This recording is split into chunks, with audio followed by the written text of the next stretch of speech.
If someone came up to you and told you that they have a dream to open up a restaurant, what would your advice be to them? Be ready to work a lot of hours.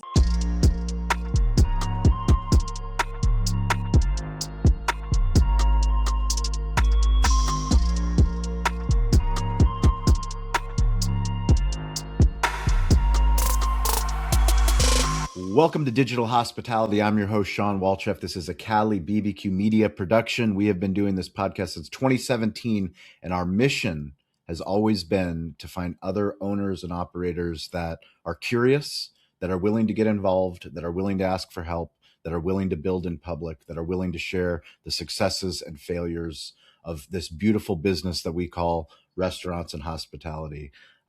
We are so grateful today. We have Jennifer Pope. She is the owner operator of Louie's Bistro in Venice, Florida. She also runs Venice Island Coffee. Jennifer, welcome to the show. Hi, Shawn. Thank you so much for having us on. I appreciate it. We are honored to have you on. I'm recording this. I'm in Bulgaria. My wife is from Bulgaria. We believe that no matter where your restaurant is, no matter where you are on earth, we all face the same challenges and we also have the same opportunities. But technology has made the world a much smaller place. If you're willing to share the secrets and the community of people that listen to this show, that watch this show, we're grateful that you guys are here. And we're grateful to hear Jennifer's story. Jennifer, tell us, let's start with your father. Mhm. Tell us about him. So my daddy was a fireman. We're originally from Ashland, Kentucky.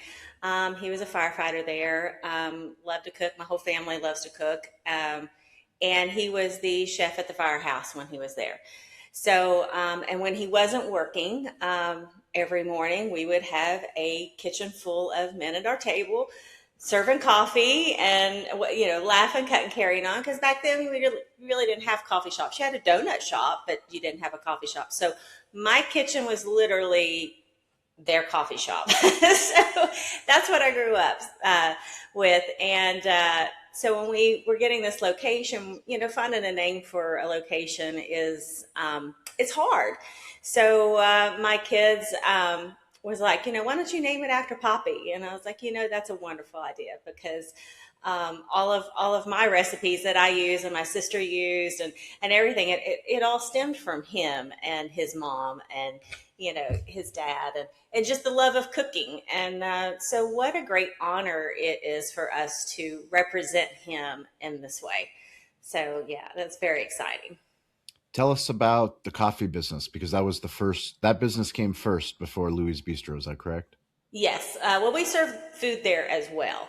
It Okay. was a turnkey, so we just kind of kept the name and grew it to what we wanted it to be.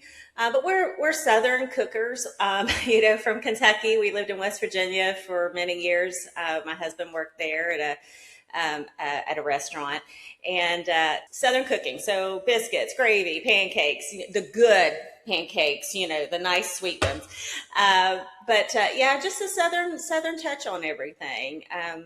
Around here, there's a lot of Northern people, so I had to inquire, some of their dishes that they like. But that's what you do. You manage the area you're in. You serve not just what you want, but you serve what your guests are wanting, and that's key right there. Knowing your audience.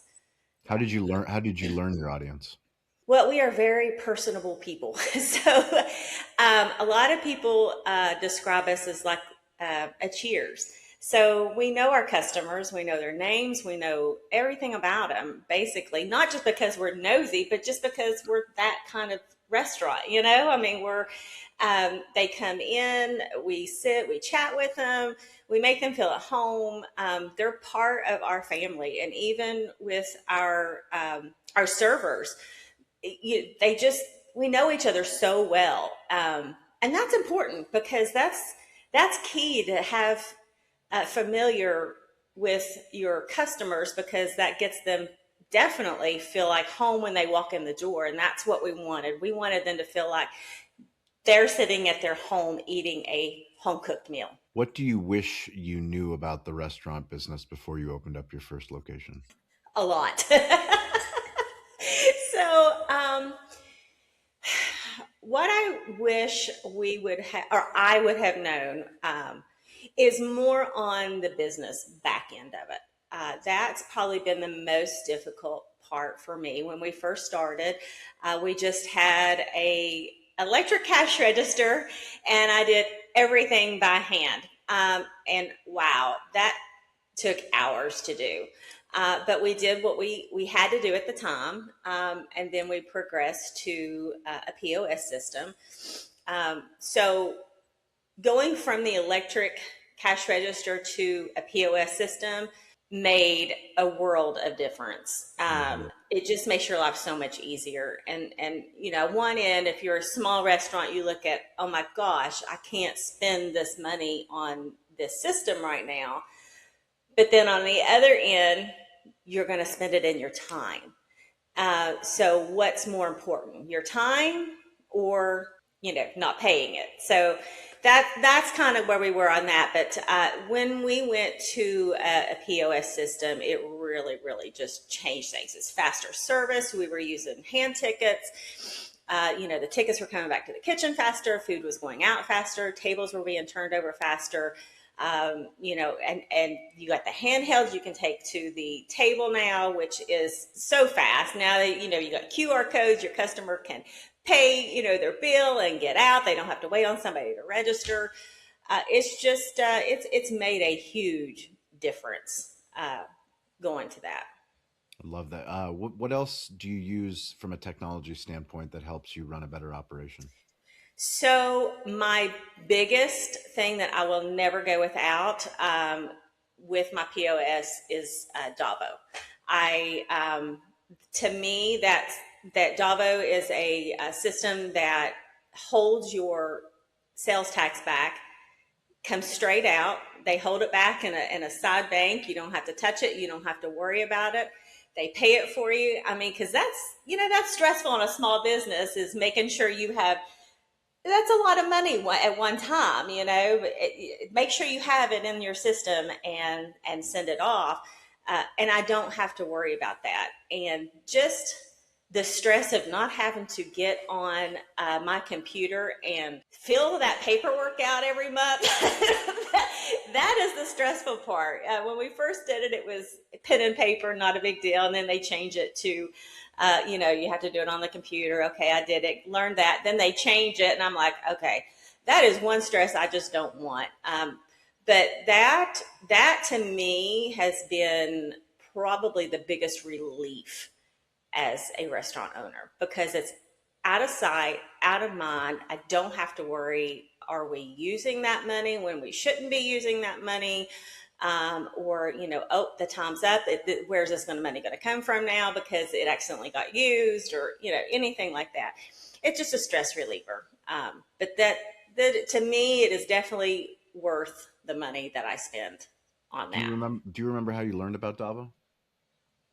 Actually, I learned it on when I was, when you go through POS. I have the Toast, and so you go through the POS, and they offer all these companies that they work with. So I started looking through it, and I looked through it several times, and at first in my mind, I'm like, no, I can do this. I'm not going to spend money on this. I'm not going to do that. But then it got to the point where my business was just growing so fast, and I'm like, this to me is really stressful.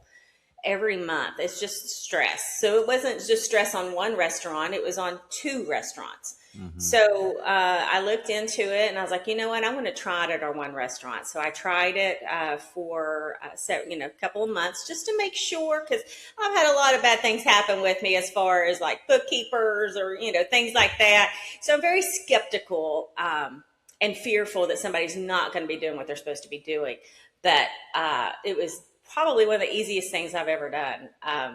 I just filled out the paperwork on it and sent it in and connected everything, and it's done. It's totally done. Yeah. So, it was definitely worth it. I'd love to learn a little bit about how you view marketing your restaurant. So, marketing. We do some social media, of course. We do personal inside. We send stuff out to the community.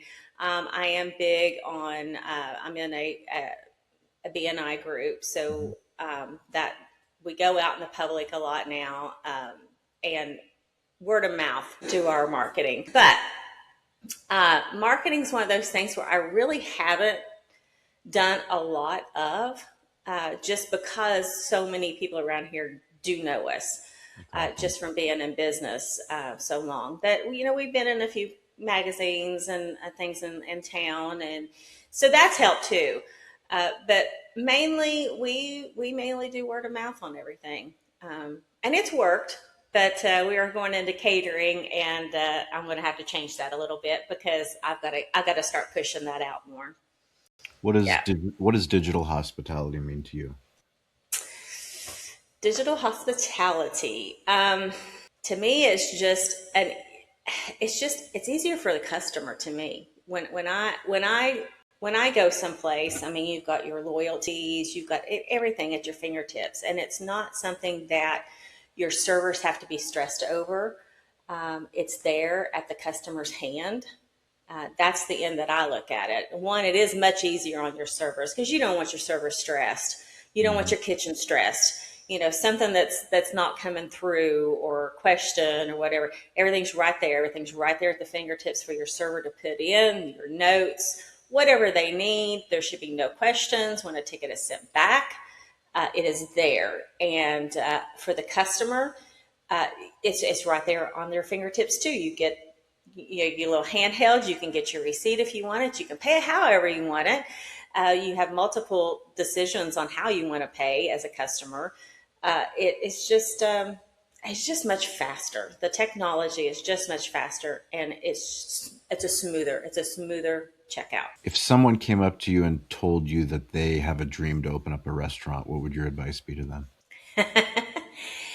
Be ready to work a lot of hours. So everybody looks at the restaurant, and I get this a lot at our first location. Oh, I always wanted to open a coffee shop up when I retire.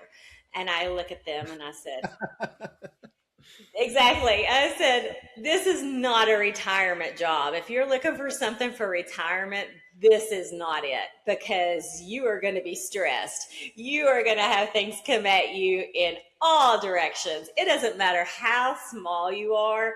People look at it on one end as like, oh, this is so quaint. It's so nice. I'm like, you're sitting over there on your end drinking your coffee and your scone or your muffin or your breakfast.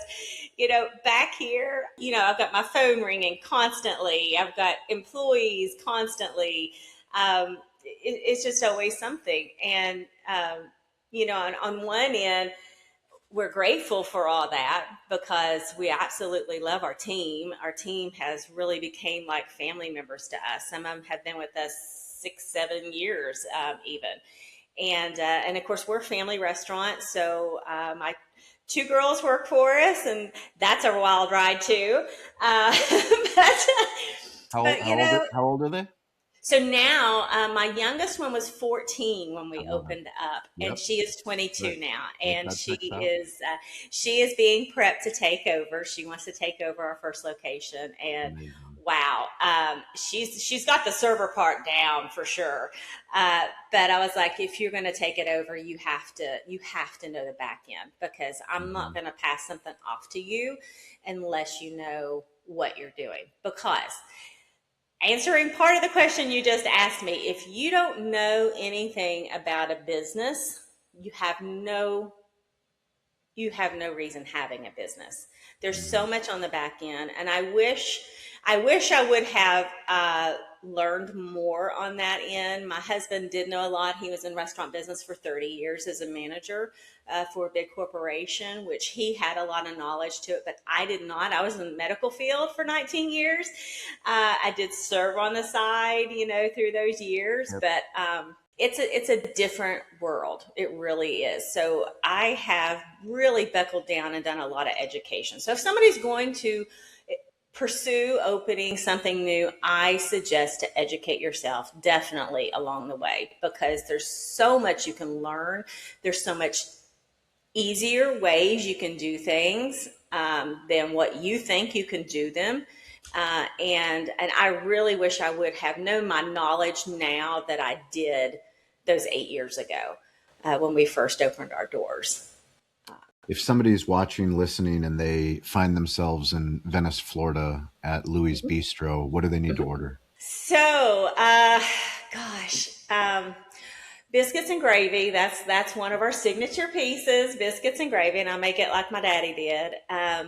And probably our French toast. Our French toast is pretty daggone good.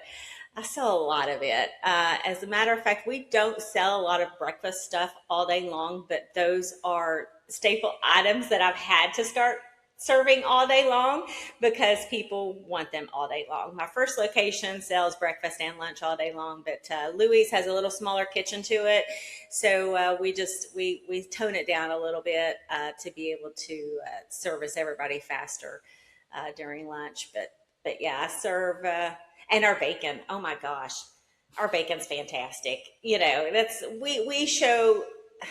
We do not spare anything when it comes to our food. We really don't.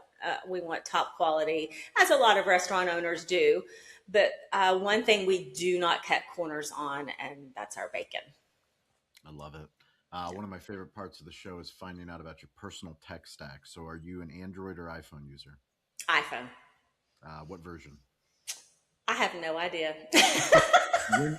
When do you upgrade your iPhone? What are the requirements? When I absolutely have to. Fair enough. I did use the Android before, Yep. but with my children, just to keep up with them, and we switched to iPhone. Do you prefer phone calls or text messages? What I use it for? Do you prefer phone calls or text? Text. Because here's the thing, and you know this because you're a business owner. How many phone calls do you get in a day that is soliciting? I'm like, and I'll tell people, if you're not in my phone and I don't know who you are, pretty much your call's not going to get answered. It's just not. And even texting, I'll step away and say, if I'm in the location and I've had to work for several hours because they've needed me for some reason, I'll come back to my text and just have so many texts, like 100 texts. And then my crew was like, what on earth? Why do you have so many texts? I was like, I have 2 locations. I was like, people text me all day long. And this is and sometimes, if you text me and I'm not really paying attention to my text, sometimes they get lost.